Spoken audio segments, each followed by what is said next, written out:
What's up? This is Q2 Quiet, and I'm here today with a bit of a rant on the state of Overwatch competitive play and the community in general, because I've been seeing a lot of videos lately talk about the toxicity, the racism, the discrimination, and also just on a gamer's level, I see a lot of videos about people who just don't want to play the game as a team, or who just immediately go full toxic as soon as they don't get their way, or guys who just are in general being a dick.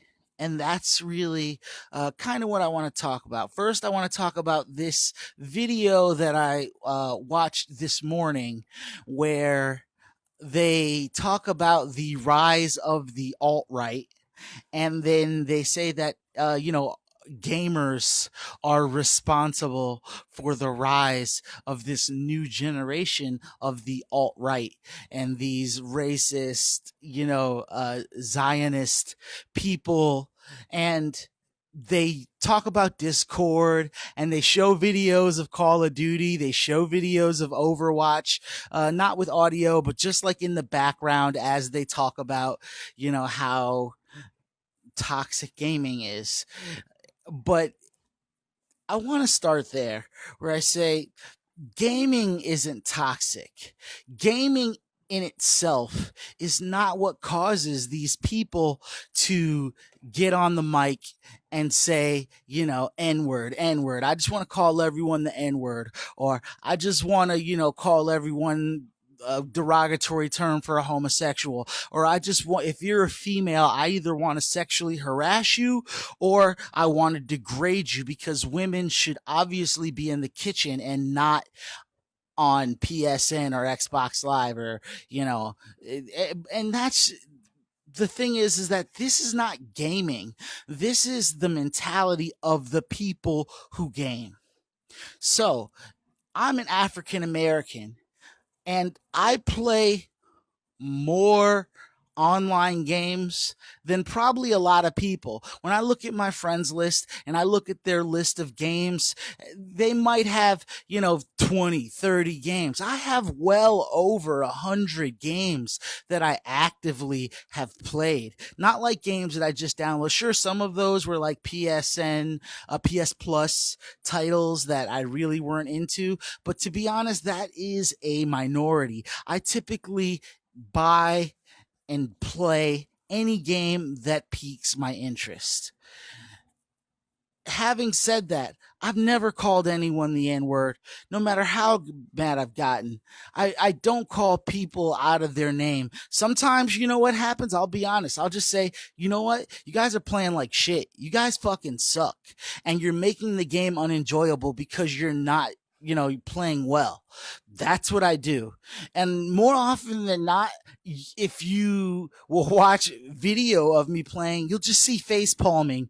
You'll just see a lot of head shaking, just supreme disappointment, but not necessarily anger and rage.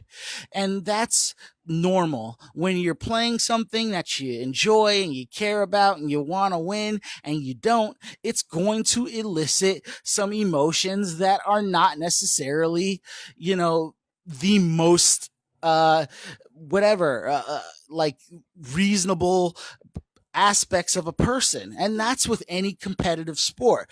You ever watch an MMA match? You ever watch UFC? You see when some of these guys lose, they're just heartbroken. They're just saying, and they say, or you see NBA, you see college games, you see high school games. I've seen, grown men break down and cry as soon as the whistle blew and the game was over.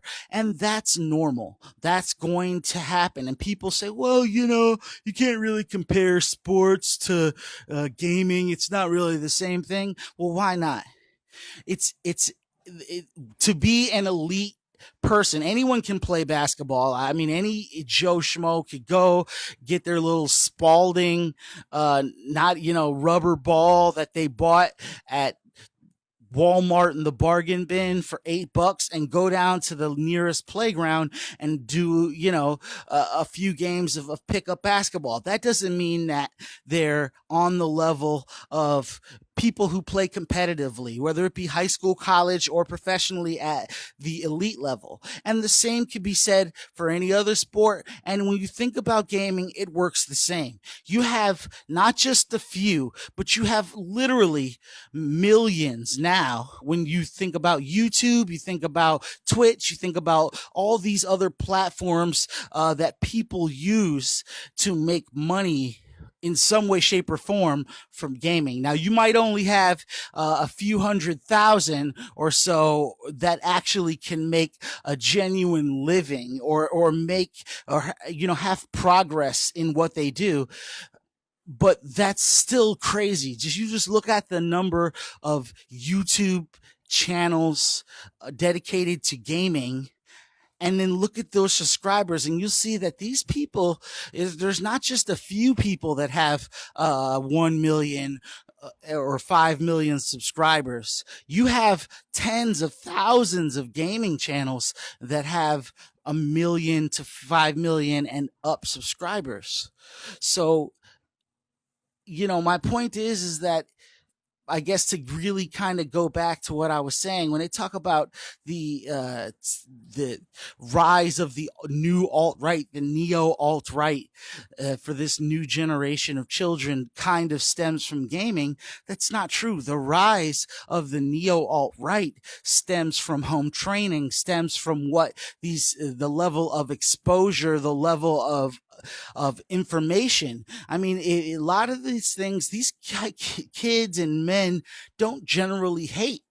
They really don't, because to hate, you have to truly know.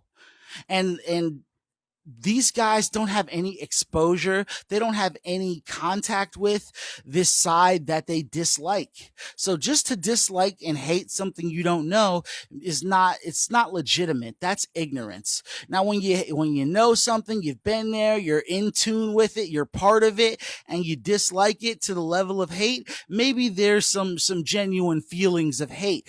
But a lot of this is just these kids are misinformed. This is a generation that has the world at their fingertips via the internet, yet they are completely misinformed. And also, it's a part of words, like, I'm going to say the words here, but general, I just want people to understand, when words like faggot, words like fag, words like dyke, words like cunt, words like nigger, words like any other word, spick, gook, whatever you want to say, these words that people are splurting, it's because, in my opinion, what I feel is because these words have a certain level of social taboo that kind of makes them unsayable. And in a world that we live in, where we are born and bred on this principle of freedom, and everyone, whether they know the amendment or not, everyone knows about the right to free speech and freedom of the press. And these are things that almost everyone from a fairly young age, I would say, are familiar with. Yet you have this small little subsection of words. You could say fuck, you could say shit, you could say damn, you could say goddamn, which you think would be crazy, but you can say goddamn, you can say any of these other things. But there's this small little subset of phrases and words that people are just not cool with you saying. And what that does is that breeds this kind of challenge mentality. When you're a kid, or even when you're an adult, it's a lot of times the thing that appeals to us most are the things that people say you can't do, or the things you can't have. So the reason that you'll see someone like Hugh Jackman with his wife, who people say is not whatever necessarily on his level of attractiveness. when you can have the entire world, for a lot of times, if I could have any woman I want, no matter what, then it loses its appeal, and I start to go for what I genuinely like in a person. And that's kind of, but when you're told, hey, you can't have a model, you can't date this like Victoria's Secret runway model, you can't date an R&B singer, you are not good enough, you're not you're not popular enough, you're not rich enough to get someone like Beyonce or Rihanna, so just forget about it. Well, that's why men grow up, we grow up like our entire lives with this ideal of wanting the pursuit of the ultimate. You say, you know what? I like your Toyota Corolla. It's a good suit for you, but I couldn't really picture you in a Ferrari. I just don't think that would suit you. I can't see it. You're not good enough for a Ferrari. You haven't done enough. You haven't accomplished enough to get a car like that. So then what happens is, even though you'll probably get way more miles out of your Corolla than you will that Ferrari, and it's way more practical. It's just totally different levels of in every other way, in gas and in space and ability, cargo. Even if it's just a sedan, it still has more cargo capacity than a damn Ferrari. And in every other way, this is the car, probably the better car. It's not the high performance car. It's not the better made car, but it's the car better suited for the life that you probably live. But guess what? We don't want that. We want the ultimate. You know what I mean? We want the next thing, the bigger thing. And that truly does stem from not from just wanting the great things. It's from someone saying you can't have it or you'll never have it. And to tie that in, again, I know I digress a lot and I know I ramble a bit, but to tie that into what I was initially saying is, when you can say everything, anything you want, but these few little small subsects of words are not appropriate. They're not, you just can't say it. Well, when you're at home and you know that, or you feel that no one can find you, you're safe. And what's the first thing you're going to want to say? Even if it's not about anger or anything. Sometimes you just, I just hear people say, like, N word, F word, like it's like Tourette's.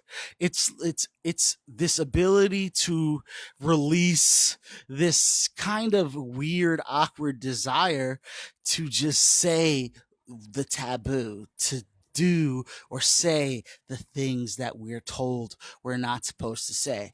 Now, where it comes, the remedy to this is not just saying, well, we need to find a better way of policing the gaming community. We need to find a better way of holding people accountable, because you know what? This is, there's certain things that when they become a certain level of trend, it's part of the culture.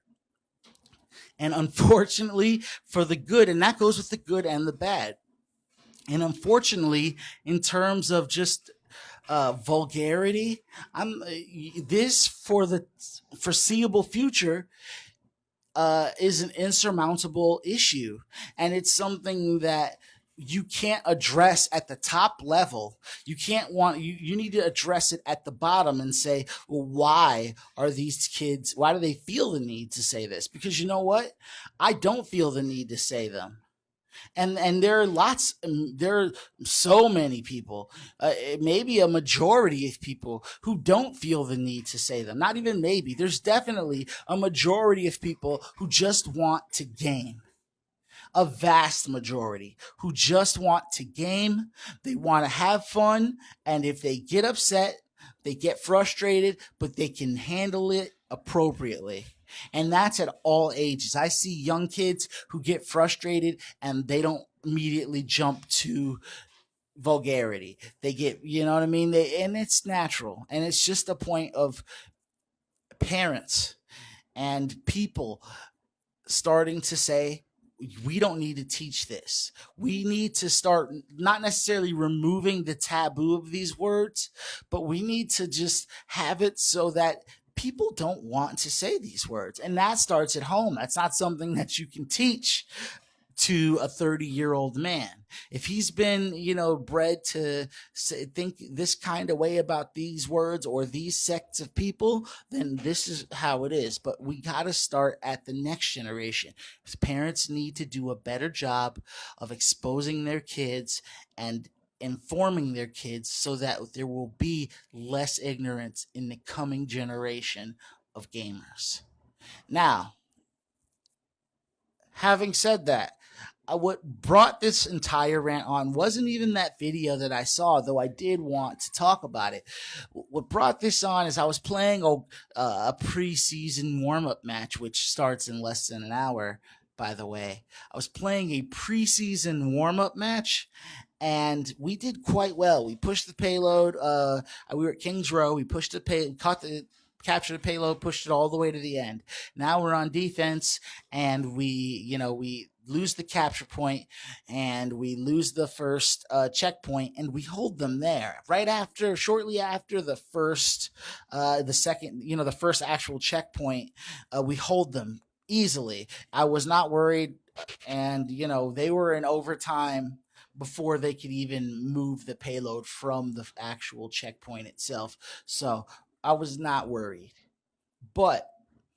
And we won. But immediately afterwards, as soon as, victory comes on the screen, here comes, Mr. Carey.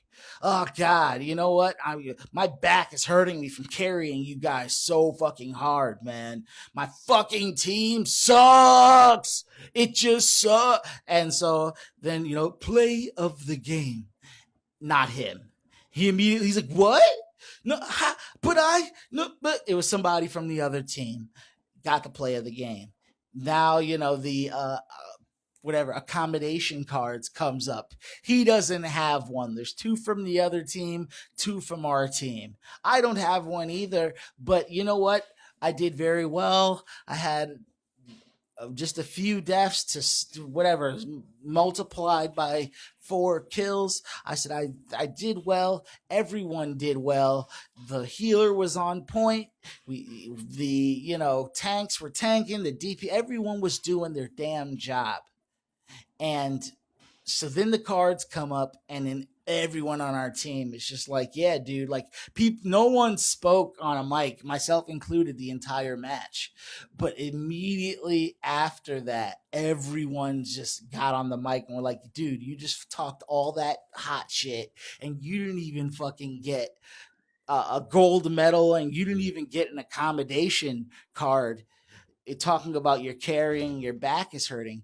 And that's kind of the thing where it's like you do just have this competitive nature, and it leads me to kind of really think about the problem of Overwatch when you think about a true team-based game where one person is caring more about their stats than the overall outcome of the match.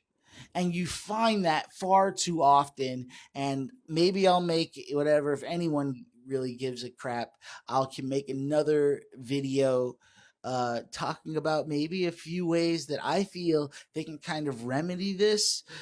But the part of the problem is individual stats and people's perception of how they did versus how everyone else did. And if anybody who's being honest can truly say, no matter how good you did, no matter how aware you were, it's impossible for you to accurately gauge especially just on, maybe it's really even just, all right, let me finish my thought.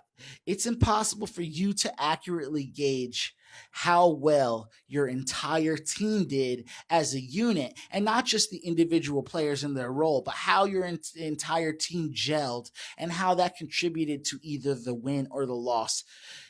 Now that I finished that, I want to say you can't even if you record your gameplay and you watch it and then you see things you didn't see, you can get a better idea. But just based off of one perspective, you will not even two perspective unless you have all six things playing simultaneously, all six perspectives from each player playing simultaneously. You can't accurately gauge how well you did and how much you actually carried, because sometimes I might have carried the fuck out of my team. And that's why when I want you to understand, there are times where I would have 80% kill participation and golden everything except healing.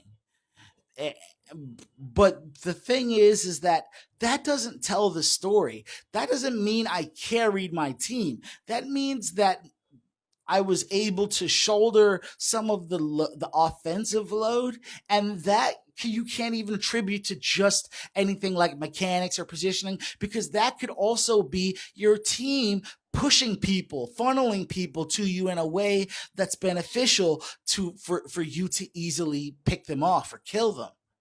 And things like people so often overlook healers where they're saying, dude, I just carried the hell out of you. And it's like, well, yeah, you did well, but without Mercy healing you, and I saw those five reses throughout the match that she gave you because she felt you were doing well. You can't you know what I mean? You can't undercut someone else's contribution to upsell or to make yourself feel better. But that's kind of the culture that has been bred in online gaming. So when you come across a couple of team-based games, it's extremely hard because especially in I'm not a master race PC guy, so I can't speak on the state of PC. I mean, I'm familiar with it. I have a lot of friends that are into it, but I can't speak on it. But consoles, I can comfortably say that this is the very first ever Overwatch being the first ever team based shooter that has a truly significant impact on the console gaming space ever. Call of Duty is not a team-based shooter.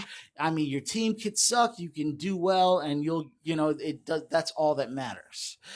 Even if you play co-op FIFA or something, it's really just none of that is really truly team-based. It's all based upon how well you do. You can truly carry something to Vic. But Overwatch, there's a fallacy. The carry fallacy needs to end because it doesn't exist. Because guess what? If you're doing incredibly, but five people don't do their job, then the only thing you carried your team to is a loss, because I don't care who you are. Four people who are just reasonably working together is going to beat one person who is the god of gods, unless you're a grandmaster playing for bronze first timers.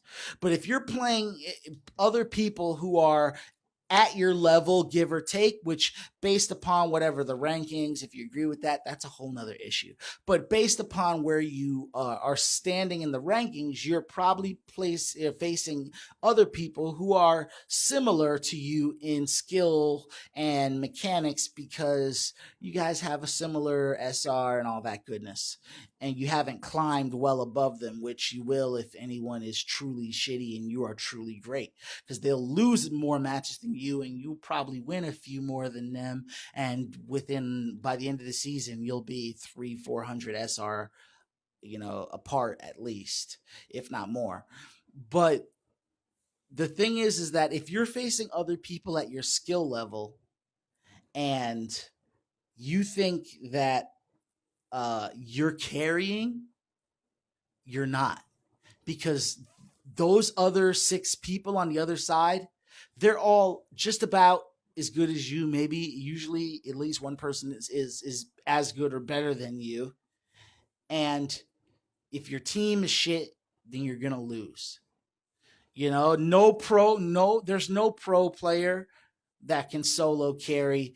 Maybe for a play. I'm not saying for one play or for 20 seconds or something. You can pull out an amazing play and wipe the team all by yourself, but you can't carry an entire match without your team pulling their weight, or at least most of them.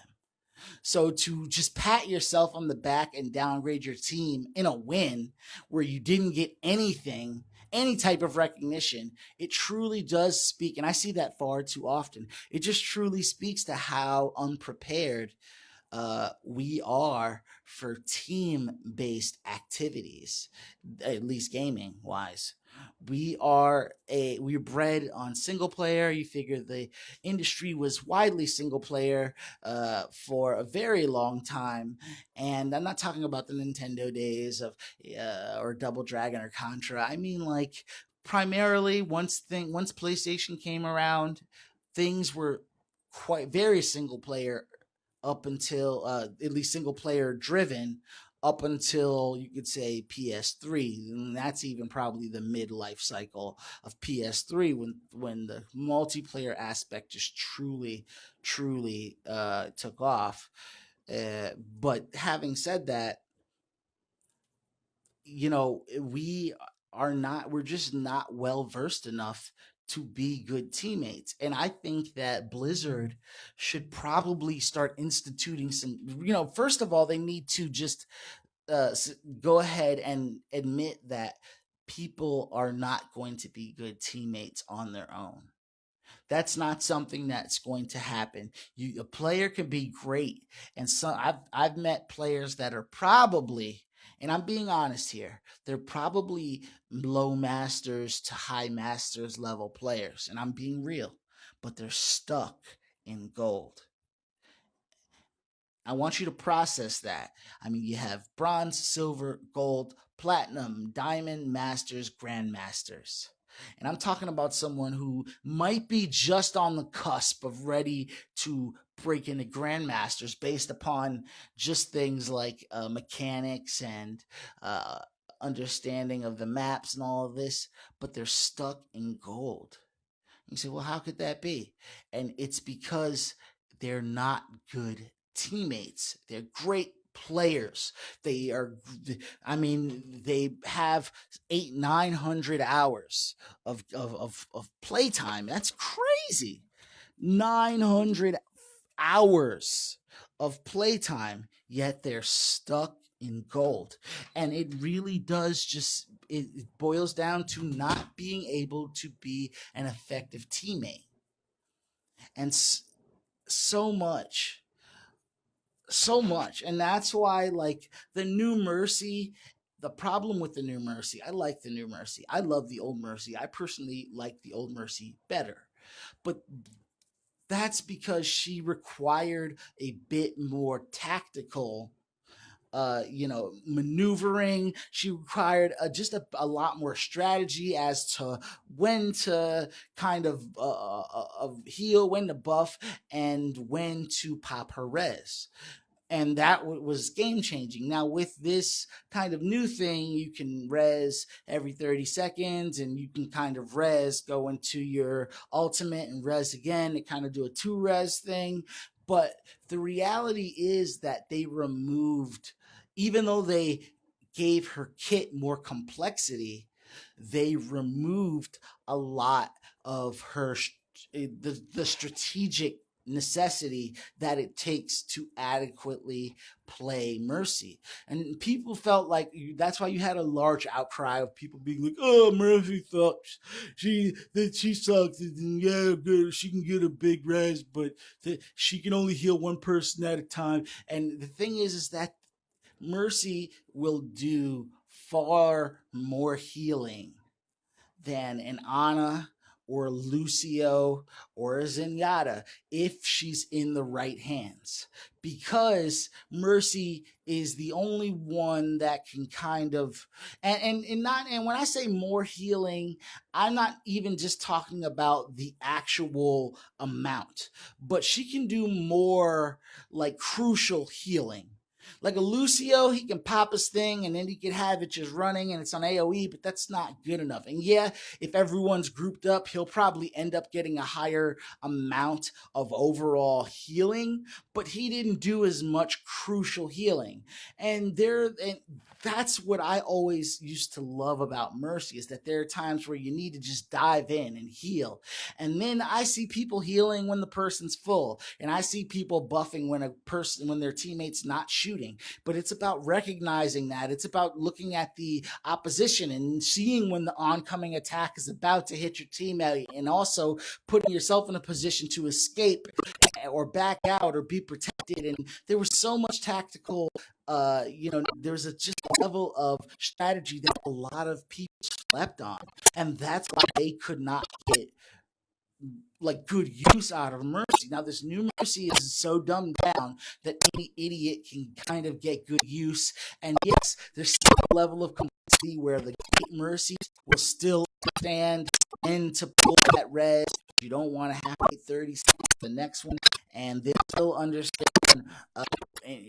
when guarding when you should how to catch multiple, and when you pull out and some cover, take out some people that's hiding in the back.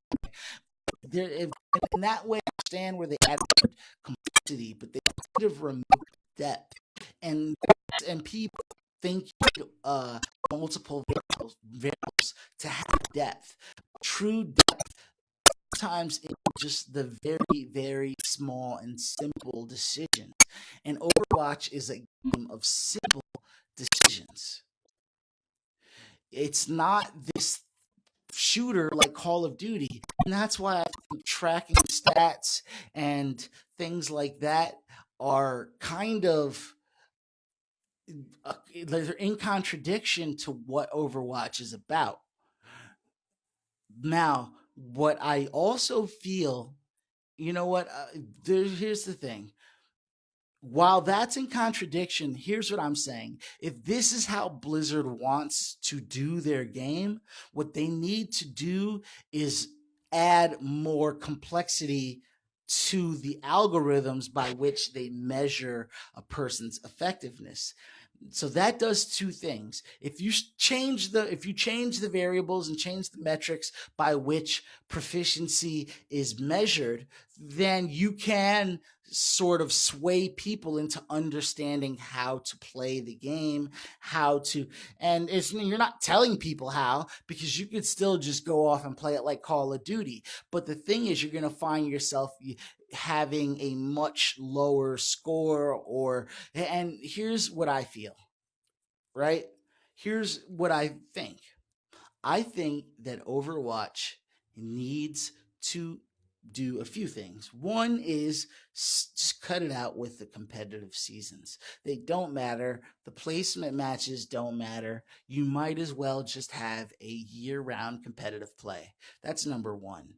Because I could see if they would make changes in the off season, but now with the break only being just a week or so, like they're not really making any changes, so it doesn't really leave room for progression. There's no room for listen, in regular sports, the off season, they play all season long. There's the playoffs, the championships, and then there's the off season. Now, in the off season, teams have time to make trades, to hone players, to kind of develop players that are in their minor leagues or D leagues, and also they have time to develop new game plans, and the league has time to maybe institute new rules or changes that they've been thinking about. Now, if NBA players played all season long and then they only got a week off and then they had to go back, well, nothing can change in that time. And it's like there needs to be a few things that need to happen. Either we need to acknowledge like the overall just unimportance of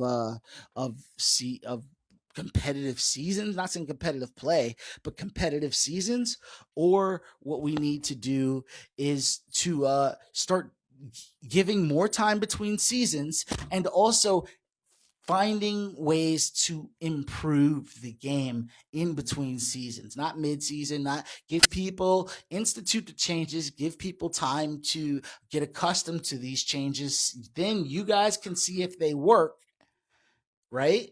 And then but when the next season starts, you can either you will have time to adjust all this and institute it. Because if they want to complain about Mercy and how she threw the balance of the game off, well, what they should have done really was not made her live until people had a time to play with her to where they can determine how much she's going to break the game, or if she's going to break the game at all, or if people are just not able. Because maybe in my opinion, I think that it's really just that people aren't able to effectively deal with a res. But all in all, to be honest, a good team should still be able to minimize Mercy's impact.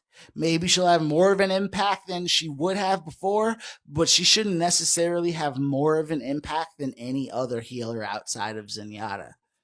Because a good team's going to focus her down. And I've played teams where they see I'm getting busy within the first minute, and all of a sudden everyone's diving the back line. Changes are being made. Now I'm seeing a Genji, I'm seeing a Winston, I'm seeing a Tracer, and everyone's harassing me, and they're waiting to see if my team's going to actively protect me or if they're going to be able to pick me off time and time again. And guess what? Good teams will pick you off, and if you have good teammates, they'll protect you. But if they're wasting time protecting you from being picked off, then they're not being as active, and you're not being as active, and you're able to kind of contain Mercy. And that's what I'm talking about. People have not had to institute strategy because Blizzard hasn't really pushed the issue. And I'm like, I appreciate that. You guys are letting people play the game that they want to play, the way that they want to play. But the thing is that you can't have different modes and then say you got to play them exactly the same, which is what people generally do. If you're going to have different modes, I say let quick play keep the current standard and metrics variables of how they determine how many XP points or whatever you get. But competitive needs to have a few things changed. One thing that needs to be changed is, I think, a player score needs to be instituted. So like you have your player rank, player score, whatever. Like say you have your SR, which is like how basically the SR is how your team did. Did you win or you lose? Not even how your team did or how you did. Your SR is really just did you win or did you lose, to be honest. Because there are times that I have lost, that I did, very well, and I would lose more SR than if I won and did poorly. So that's number one. But also a thing is that with a player rank, you now have two numbers, and what I think they should do is have those two numbers, averaged, and have that be like your actual rank. So say a player is just incredible, but and he's fit. And before I go there, here's what I feel. Also, I'm sorry I keep doing this, I keep digressing and stuff, but there's a lot on my mind. I've never really just spoken about the state of Overwatch, and the state is always changing, so my opinion and views are always evolving. But here's the thing: you can't judge people off of weapon accuracy, kills, deaths, and objective time, because that's the same thing that every other first person shooter judges their player proficiency off of. But Overwatch isn't every other shooter. Overwatch isn't a game that really deals in kills and death, because there have been times where some of the most effective people might have died the most, or they might not have killed the most, but just their presence pushed, again, back to that. Sometimes the right presence will push people, into like other teammates.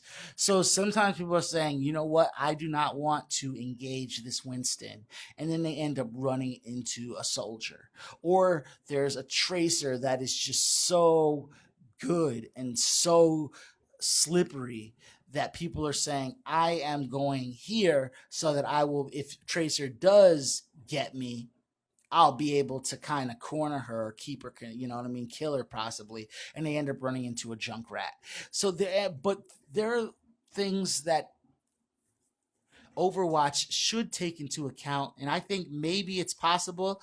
Having said that, I know nothing about algorithms or programming, so I can't say for sure that it is, but I would imagine that they could break the map into zones or something like that, to talk about zone coverage, to talk about like area protection, or to talk about area, like, one of the things that I really love about Symmetra is she has the ability to claim an area. And in that, your team can kind of create a bit of a stronghold, because no one can really rush in without, taking a bunch of damage from the turrets and getting slowed down and then getting killed.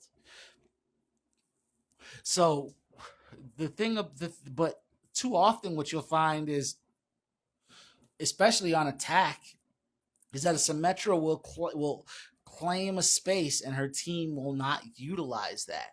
Or you'll find a soldier that had gold eliminations, but he did none of, he flanked the whole round. He didn't kill any, he didn't make very many worthy picks. And you could argue any kill is a worthy kill, but if he's killing someone who's not engaged in battle, then guess what? That means that his tank is just tanking with no one shooting. You have a Ryan. I've seen that too often, where it's me as Mercy, or whoever. Let's say I'm Mercy, and then there's a Reinhardt. Well, our DPS has all flanked. Everyone's flanking. It's just me and Reinhardt in the middle, and they're not even engaged into the people on the point or on the choke.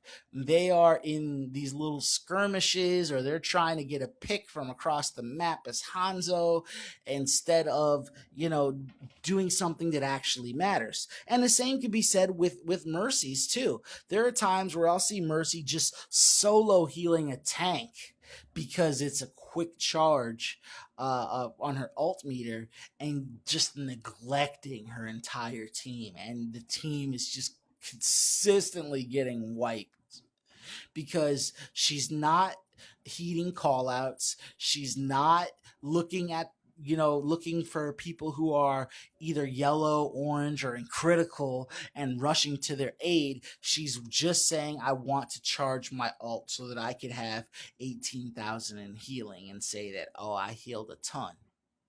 And that's bullshit. And there needs to be algorithms that kind of recognize that, or say like bad patterns, recognize bad patterns, and that can affect your player score. Like, say you are a Reinhardt who is not protecting his team. Well, that can affect your player score.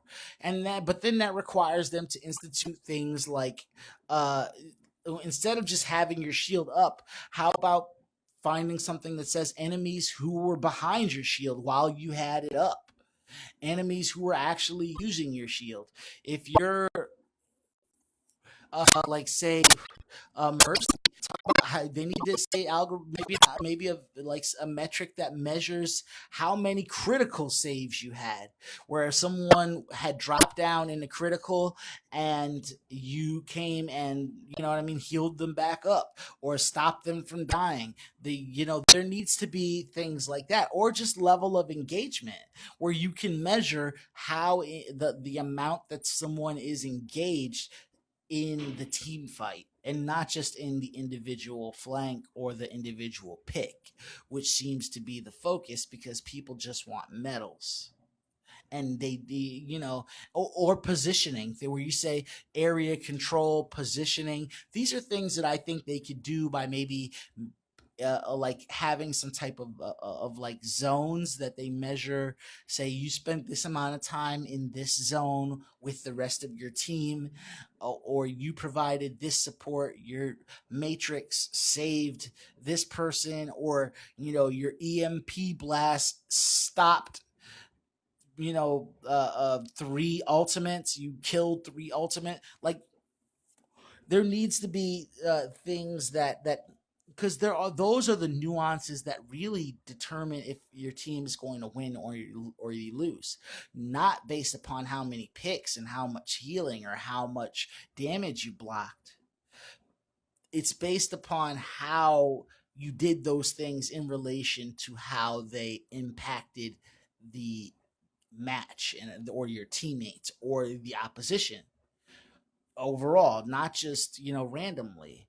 And not saying that it's currently random, but I mean not just based off of the standard metrics is what I'm saying. Like, we're just like, you killed 35 people and you only died 4 times. And it's like, well, yeah, you were a soldier and you stayed on the high ground and never engaged. And, most of your picks were you took the last 10% of, and maybe that's something that they need to do too. Instead of awarding and whole kills, break it down in a percentage or something. I don't even know if that's possible, but that'll, to where you say, look, man, you only got 36% of the kill. So that's just 0.3 of a kill. Instead of just having straight medals with straight numbers, add some complexity to it. You had 22.23 kills. You had 16 cleanups, where you measure like somebody's ability to clean up teammate like enemies who are damaged already. These are things that they need to do to really add more depth into measuring how good a person is, or how good a team is, or how good a team works together. And that's why I feel that having two metrics and then finding whatever the average between the two to determine your rank is just a much more complete and better way of determining a person's skill level. uh so I guess really besides that, there's nothing else that I kind of want to touch on for now. I mean, there's a ton more that I'd like to touch on, and I hopefully will in other videos, but that's all for now. If you somehow listen to all of this, then you have a level of patience that I admire. And hopefully I will see you all again on Quiet Time Gaming. Thanks a lot. Bye.